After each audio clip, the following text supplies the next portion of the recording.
ભરૂચ શહેરમાં પણ મેઘસવારી આવી પહોંચી। ભારે બફારા બાદ શહેરના 5 બસ્તી, સિવિલ રોડ, કલેક્ટર કચેરી સહિતના વિસ્તારોમાં ભારે વરસાદ પડ્યો। પવન સાથે વરસાદ વરસતા વાતાવરણમાં ઠંડક પ્રસરી ગઈ। ખેડાના કપડવંજ શહેરમાં પણ વિરામ બાદ વરસાદે રમઝટ બોલાવી। 2 કલાકમાં 4 ઇંચ વરસાદ ખાબકી જતા શહેર પાણી થઈ ગયું। શહેરના મુખ્ય માર્ગો પર પાણી ભરાતા વાહનોની રફતાર થંભી ગઈ। લોકો સવારમાં પાણીમાં અટવાયા હતા તો ધરતીપુત્રો પણ ખુશ થયા હતા। આ તરફ અમરેલીથી વાપી સુધી વરસ્યો વરસાદ। અમરેલી પંથકમાં પણ વરસાદ વરસ્યો હતો। લાંબા વિરામ બાદ અમરેલી જિલ્લામાં મેઘસવારી આવી પહોંચી હતી। સાવરકુંડલા અને આસપાસના વિસ્તારમાં મેઘરાજા ધમાકેદાર વરસ્યા હતા।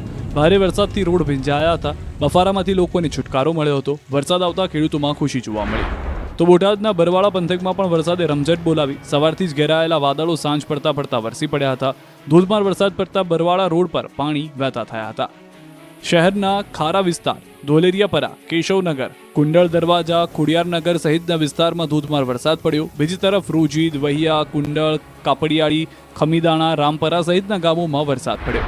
આ તરફ બનાસકાંઠા જિલ્લામાં પણ બગડાટી બોલી ગઈ। ડીસા તાલુકામાં વહેલી સવારથી વરસાદે જમાવટ કરી। તેને લઈને હવે ખેડૂતો ચિંતિત બન્યા, કારણ કે સતત વરસી રહેલા વરસાદ અને વાદળછાયા વાતાવરણથી ચોમાસું, બાજરી, જુવાર અને મગફળીના પાકની નુકસાનીની ભીતિ સેવાઈ રહી છે। તો ભારે બફારાથી વિસ્તારમાં ઠંડક પ્રસરી છે। વલસાડ જિલ્લામાં ફરી એક વખત વરસાદનો રાઉન્ડ શરૂ થયો। સવારથી જિલ્લામાં વરસાદી માહોલ છવાયો। બપોર સુધી જિલ્લામાં વાદળછાયા વાતાવરણ વચ્ચે છૂટોછવાયો વરસાદ વરસ્યો। બપોર બાદ વાપી અને આસપાસના વિસ્તારમાં થોડા સમય સુધી વરસાદ થયો હતો। આથી વાપીના રસ્તાઓ પાણી થઈ ગયા। છેલ્લા 1 અઠવાડિયાથી વલસાડ જિલ્લામાં મેઘરાજાએ વિરામ લીધો હતો। વરસી રહેલો વરસાદ ખેતીના પાકને અનુકૂળ હોવાથી ખેડૂતોમાં ખુશી છે। ભાવનગર જિલ્લાના ગ્રામ્ય પંથકમાં મેઘરાજા મહેરબાન થયા। તળાજા, મહુવા સહિતના તાલુકાઓમાં વરસાદ વરસ્યો। તળાજા તાલુકામાં 2 કલાકમાં 2 ઇંચ વરસાદ ખાબકી ગયો। તળાજાના સાંગાણા, પસવી, પાવઠી, બોરડા, બેલા સહિતના ગ્રામ્ય પંથકમાં વરસાદ પડ્યો। વરસાદનો ત્રીજો રાઉન્ડ શરૂ થતાં શિહોર, ઉમરાળા અને વલભીપુર પંથકમાં વરસાદ થયો। મહુવાના બગદાણા, ઠળિયા, ઠાડજ સહિતના ગ્રામ્ય વિસ્તારોમાં પણ વરસાદી વાતાવરણ છવાયું। હજુ 7 દિવસ સુધી હળવાથી મધ્યમ વરસાદ પડશે। ગુજરાતમાં મેઘરાજાનો નવો રાઉન્ડ શરૂ થઈ ગયો છે, ત્યારે હવામાન વિભાગે આગાહી કરી છે કે આગામી 7 દિવસ સુધી મધ્યમથી હળવો વરસાદ પડશે। 27મી સુધી ઘણા ભાગમાં થઈ શકે છે ભારે વરસાદ। કેટલાક ભાગોમાં હળવાથી મધ્યમ વરસાદ થઈ શકે। 25મી સુધી થંડરસ્ટોર્મ એક્ટિવિટી પણ થઈ શકે। ઉત્તર અને દક્ષિણ ગુજરાતમાં ભારે વરસાદ થઈ શકે। અત્યાર સુધીમાં રાજ્યમાં 53% વધુ વરસાદ પડ્યો છે। आने वाला अगले 7 दिन तक अनेक स्थानों में हल्का से मध्यम बरसात की संभावनाएं हैं और भारी बरसात का भी संभावना दिया गया है। आइसोलेटेड जगह में आज डे 1 जैसा 21 जुलाई और डे 6 26 और 27 जुलाई के लिए आइसोलेटेड जगह में भारी बरसात का भी पूर्वानुमान। હવે 10 દિવસ વરસાદ નોનસ્ટોપ પડશે। નવરાત્રીમાં પણ મેઘો વિલન બની શકે, અંબાલાલે ચેતવ્યા। ગુજરાતમાં મેઘરાજાએ ફરી ધમાકેદાર પધરામણી કરી છે। વિરામ બાદ 2 થી 3 દિવસથી વરસાદ પડી રહ્યો છે, ત્યારે ભૂક્કા બોલાવી દેવા વરસાદ માટે તૈયાર થઈ જજો। હવામાન નિષ્ણાંત અંબાલાલ પટેલે આગાહી કરી છે કે આગામી 10 દિવસ સુધી સમગ્ર ગુજરાતમાં વરસાદ ધબધબાટી બોલાવશે। અંબાલાલ પટેલના કહેવા મુજબ ભારે પવન સાથે વરસાદ ખાબકશે। કેટલાક ભાગોમાં 50 કે 60 કિલોમીટરે ફૂંકાઈ શકે પવન। 4 થી 8 ઓગસ્ટે વરસાદી સિસ્ટમ બનશે। 6 થી 10 ઓગસ્ટ દક્ષિણ ગુજરાતમાં સારો વરસાદ પડી શકે। સપ્ટેમ્બર અને ઓક્ટોબરમાં પણ તોફાની વરસાદ પડશે, એટલે આ વખતે પણ નવરાત્રીમાં વિલન બનશે મેઘરાજા। બીજી એક લો પ્રેશરની સિસ્ટમ 4 થી 8 ઓગસ્ટમાં બનવાની શક્યતા છે। એ ઓગસ્ટ માસમાં પણ આ સિસ્ટમ ગુજરાતમાં આવતા દક્ષિણ ગુજરાતમાં તારીખ 6 થી 10માં સારો વરસાદ થવાની શક્યતા છે। ગુજરાતના અન્ય ભાગોમાં સારો વરસાદ થવાની શક્યતા છે। આ વરસાદ મોટા ફળનો છે। જોકે બીજી ઓગસ્ટ પછીનું વરસાદી પાણી કૃષિ પાકો માટે સારું ગણાતું નથી, એટલે વરાપ થઈ કૃષિ કાર્યો કરવા સારા રહે। અને ઓગસ્ટમાં પણ સારો વરસાદ થવાની શક્યતા રહે છે। સપ્ટેમ્બરમાં પણ સારો વરસાદ થવાની શક્યતા રહે છે અને વરસાદ છેક ઓક્ટોબર સુધી ચાલવાની શક્યતા રહે છે। જી છોટાઉદેપુરમાં ક્વાંટમાં દુધિયા દેવની પૂજા કરી વરસાદનો કઢાયો વર્તારો, સારું વર્ષ રહેવાની ધારણા। કઈક આ રીતે છોટાઉદેપુરના ક્વાંટ પાસેના ભૂમસવાડા ગામમાં વરસાદનો વર્તારો કાઢવામાં આવ્યો।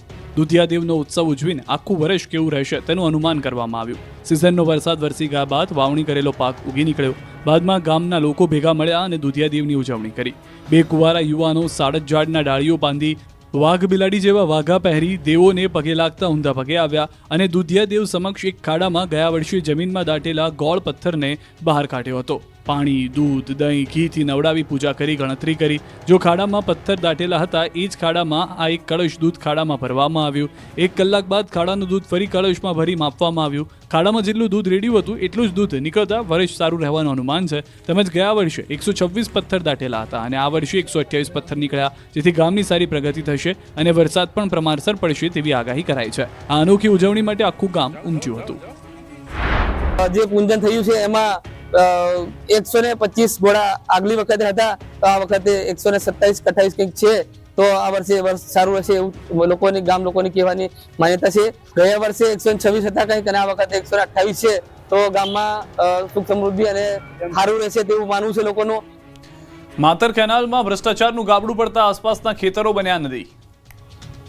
જ્યાં જ્યાં નજર કરો ત્યાં ત્યાં પાણી જ પાણી. ખેતરો બની ગયા તળાવ, પાકે લીધી જળ સમાધિ. કેનાલમાં ગોબાચારીથી ગાબડા પડતા ખેડાના માતરના ખડિયાળાપુરના ખેડૂતોને રડવાનો વારો આવ્યો છે.